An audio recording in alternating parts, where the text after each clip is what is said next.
Hi, Matt Stait here again from the Festival of Martial Arts. Today I've got with me Kevin Mills. Hello, Kevin. How are you, my friend? I'm not too bad, thank you, Matt. Oh, that's Yourself? I'm good, my friend. I'm good, thank you. Thanks very much for coming on to the podcast today for a chat and also for agreeing to take part in the festival. So I always start these conversations the same way. If you could please just give us a quick overview of who you are and what you do for those people that may not have heard of you. Okay. So my name's Kevin Mills. I'm the chief instructor of British Kempo Karate Union and have been doing American Kempo for coming up to 43 years now. Started back in 1981 and have dabbled in a few other things as I've gone along, but American Kempo is my base art. Um, so yeah, 43 years down the line, still teaching it, still learning, and enjoying the journey that is contained within American Kempo.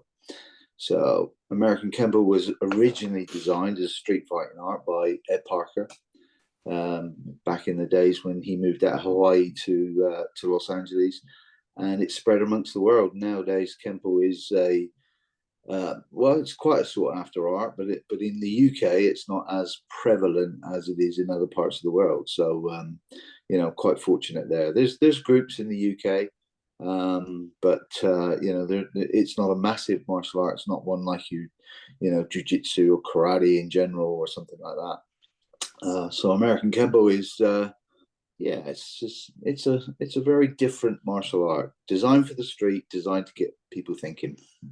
Okay, so is that just to clarify, right? Because a lot of people may not have heard of it or misunderstand what it actually is. Is that the version from the Jeff Speakman movies back in the 90s? Yeah, Jeff Speakman was originally a student of Larry Tatum. Larry Tatum was one of Ed Parker's students.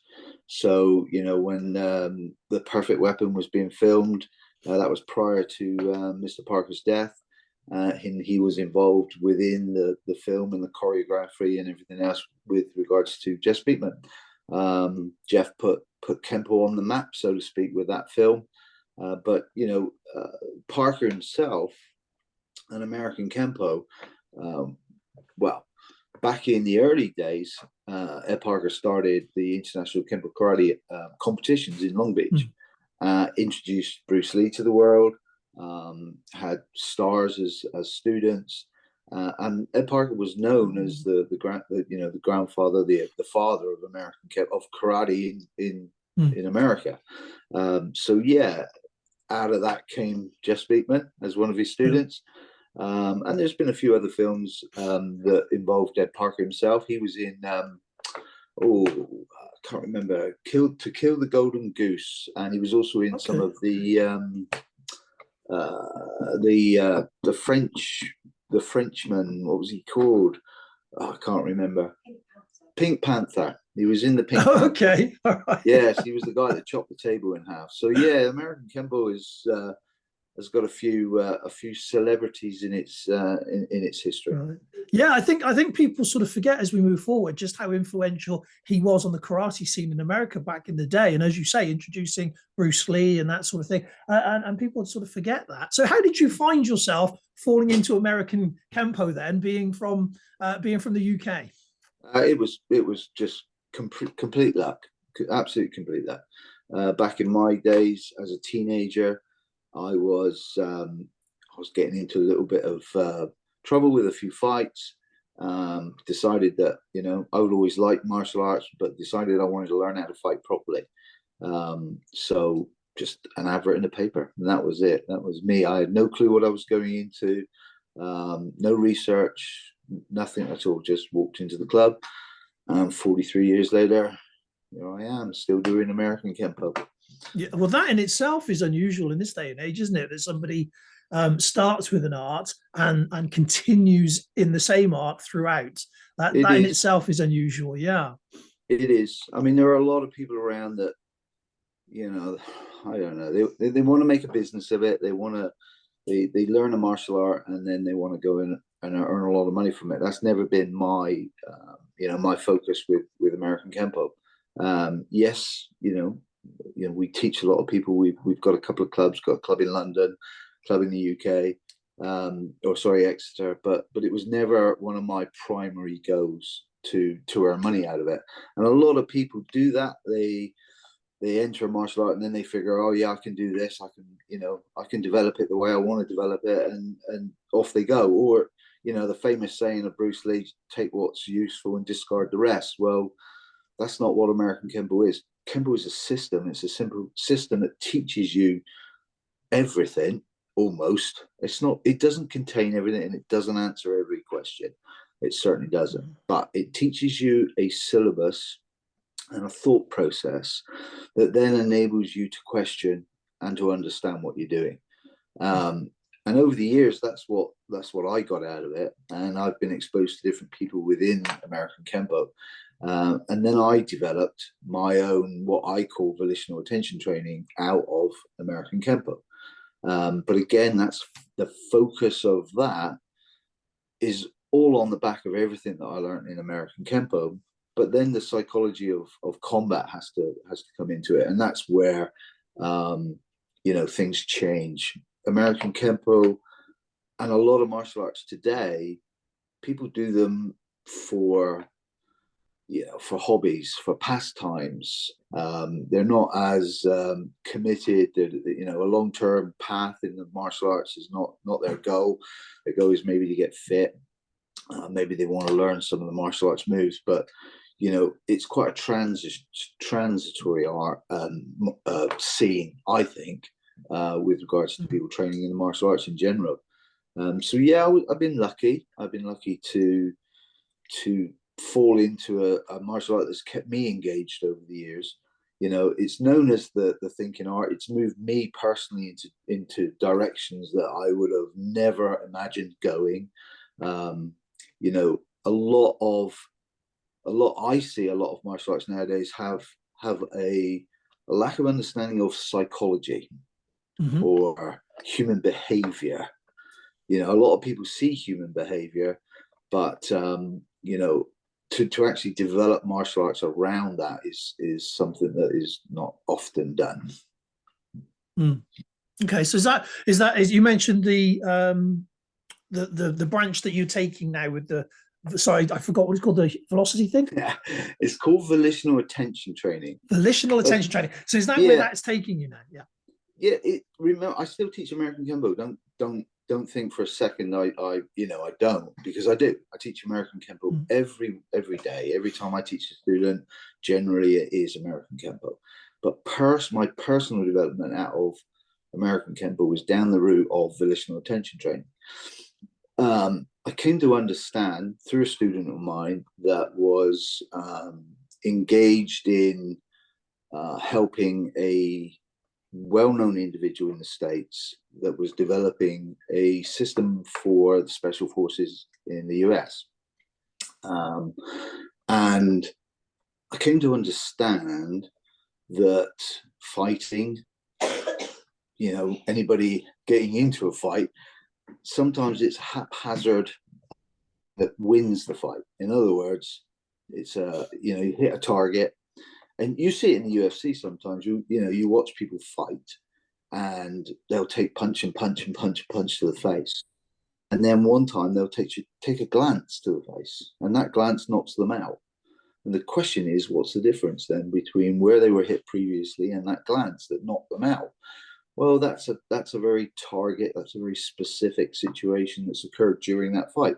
For example, Baz Rutten used to try and knock people out with a kick or a left hook to the famous liver shot. Yeah. So what was all that about? Well, it was about a specific target that then created a very specific effect on the individual. And that's where volitional attention training took me. It took me down to blade arts. So again, I don't teach this very often, but I hear blade self-defense, blade defense. We're going to defend against the blade. We're going to do this. We're going to do that. There is no real defense against the blade other than not to be there. And if you have got no option, then in defense, what are your options? And so that's where volitional attention training took me. It took me to be able to answer those questions with regards to violence. There is a saying, again, I can't remember who said it. Some guy in the States was, when violence is the answer. Tim Larkin. They wouldn't let him back in the day. I don't think they will today because his website basically taught violence. And his one of his sayings was, when violence is the answer. So are there times when violence is the answer? Well, in general, in the 95% of society today, it isn't. It's like, can I talk it? Can I de-escalate? Can I use the words I need to use to be able to not get into violence? And the majority of the time, that's the case. But there are times when other option, and those are the times when real violence will save your life. And that's where volitional attention training took me. And that's different to American Kempo, which teaches you how to move. It teaches you, from my perspective, about biomechanics, psychology. It's a martial science, if you like. And American Kempo, from what I developed it down through the martial science route. And that led me to biomechanics. It led me to behavior. It led me to psychology, and that's how American Kempo can help. Right. Okay. Cool. So I that could brings yap us on for ages, Matt. Me. I'm once I get to don't get me started because well, I'll just keep going. The good news is there's going to be plenty of opportunity at the festivals for lots of conversations just like that, with loads of really interesting people, yourself included. So that's one of the things I'm really looking forward to. It isn't just the time on the mat; it's the time and the conversations and the friendships and around that. So so that brings us up to what it is you're looking at sort of presenting at the festival itself. Have you got a plan in mind? Do I have a plan in mind? It's a famous thing with me. My students I'm actually teaching it as well. And one of my students today said, well, what are you going to teach? Because I need to know so I don't look a bit of a silly fool on the mat. And my wife said, you should know him by now. He has no plan whatsoever. And whatever he teaches, it will change on the day anyway. My big thing, to be honest, when I start seminars, is that people understand things. I want people to, if you're going to do something in the martial arts, quite often I'll ask the question of, why are you doing that? And the answer comes back, well, I don't know, or that's what I was told to do. And that's a general, general thing through a lot of martial arts. People don't know the questions, so it's very difficult to ask them, isn't it? And so my thing is for people to ask questions, and for people to then understand the reasons why they do things. And if I was to say anything about the way in which I do my seminars, then that is one of my primary goals, is to try to get people to, even if it's just one thing, and if somebody could come away with an understanding of one thing, like, oh, I now know why I do that, or I wonder why I do that in that way, then that's been a positive outcome as far as I'm concerned. So asking questions about martial arts, whatever it is, I don't mind. But asking questions, me explaining to them my understanding of it. And to be fair, if somebody asks a question that I don't know the answer to, then I'll tell them, because that's the way you should be. You shouldn't be in the situation as an instructor of trying to pull the wool over somebody's eyes, or give them the BS that they get. So I want people to understand it. If it's a logical explanation, if they can feel. We have a saying in American Kempo that, to see is to be deceived, to hear is to doubt, but to feel is to believe. Now, so if they can feel it, if they can then understand what it is, and it could be as simple as a hand sword, it could be because we're talking martial arts, it could be as simple as that. I've had people before come up and say to me, well, Kevin, I've read your work. How do I do a kick? And I remember, sorry to go on, but I remember a guy came up to me at a seminar that I was at and asked me that question, how do I kick properly? And I said, well, show me. And he was Taekwondo. He'd been doing it for years. He was a high grade in Taekwondo. And I then explained to him my understanding of biomechanics and the actual structures in which go through the human body. And he came away with that, with a clear understanding of the bad ways that some motion can have an effect on the human body. Mm. And so there you go. That's what I would prefer. If people come up to me in that environment, in that some and they've got questions, hey, that's what I like. Okay. Oh, fantastic. Yeah. So essentially then, for those that have got any questions, come forward, do say. So absolutely. Yeah, so fantastic. So we're really looking forward to having you as part of the weekend. That's great. And so just to wrap up then, if anybody wants to reach out to you between now and then, how can they find you? Well, they can BKKU. We're on Facebook. We're on Instagram. That's the best way. My wife Jenny does most of the marketing on that, so that she's the one that responds to people to begin with. But they're quite welcome to. They can search me on Facebook if they want to. They can send me a friend request. They can PM me any questions they want. I'm open to that. Okay, fantastic. I'll make sure that I put that link in the description as well for people. Okay. And thank you very much for coming on and chatting today. And we look forward to seeing you on the weekend. I'm looking forward to it. And take care and good health to you, Matt.